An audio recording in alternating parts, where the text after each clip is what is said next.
So we're here at History for Hire today doing a segment on this famous prop house that has artifacts from all over the world, from a standee of my pal Babe Ruth here to a classic outfit worn by the Red Sox in the early days of the team, and many, many more things besides baseball.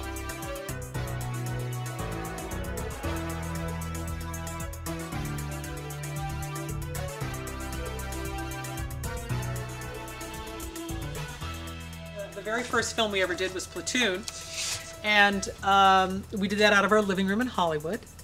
And when all the boxes of gear came back, we couldn't have it at our apartment anymore, so that's when we opened our first facility. Wow. Yeah, so all this stuff goes back to at least 26 years with us with Platoon.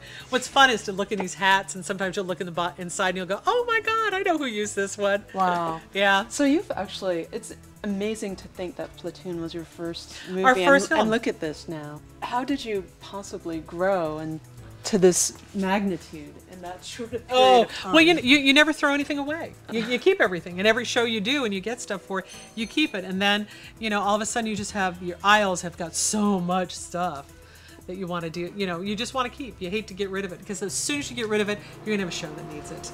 When did you actually move into this facility? We've been in this facility a little over 15 years. Okay. And this is 33,000 square feet. Did you go from like the living room to a garage to... we went from a garage to a garage and apartment to 4,000 feet to 7,000, 17,000, and then to this. and we need more space, but I think we're just tired of moving. One of the fun things about props is that sometimes somebody will come up with a request that you've never heard before. When we did 12 Monkeys, we had a team that went back to the East Coast to work on it. And there's a scene that takes place in a trench, World War I, and it's French. Terry Gilliam was directing it. And what they did to make that trench look longer was have people of different sizes, so that you would have a full-size person at the front of the trench, and you'd have a little person at the back, which meant that your props also had to be size proportionate.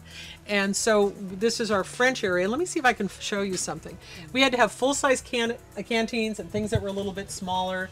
And it was a challenge to come up with something like that. Yeah. Actually, how do you go about, say for instance, a canteen, how do you go about resizing one? Well, we were really lucky because the French canteens come in 2 different sizes. But, we try to make it as simple for them as possible. But sometimes you just have to make more miniature items. I mean, we've made eye patches for dogs.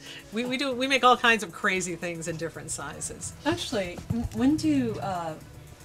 what's your time frame like sometimes? I'm sure there are certain productions where they'll say, we're going to be shooting in August, and right now it's end of April. How broad of a time range are you usually working in to help people get their props? Nowadays, we've done a whole show in 24 hours. Oh. We pulled in 24 hours to ship a show. Usually I'm going to say you're going to have maybe 6 to 8 weeks on average, but it's not unusual to have 2 to 4 weeks for a period show. People only have so much time. And one of the things we do is we try to have it ready on the shelf to go. And this kinds of merchandise we carry, which is very historical, we'll find people will do World War II. So we carry a lot of World War II things. People do a lot of vintage music shows. So we'll carry a lot of vintage musical instruments. So I think that the people who come to us a lot of times come for inspiration. It's like, okay, I'm doing this period. Can you show me everything that would be interesting for this?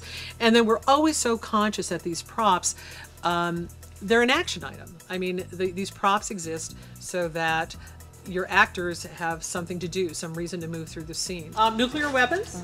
We have Fat Man and Little Boy. These are replicas of the nuclear weapons that were dropped on Hiroshima and Nagasaki. Wow.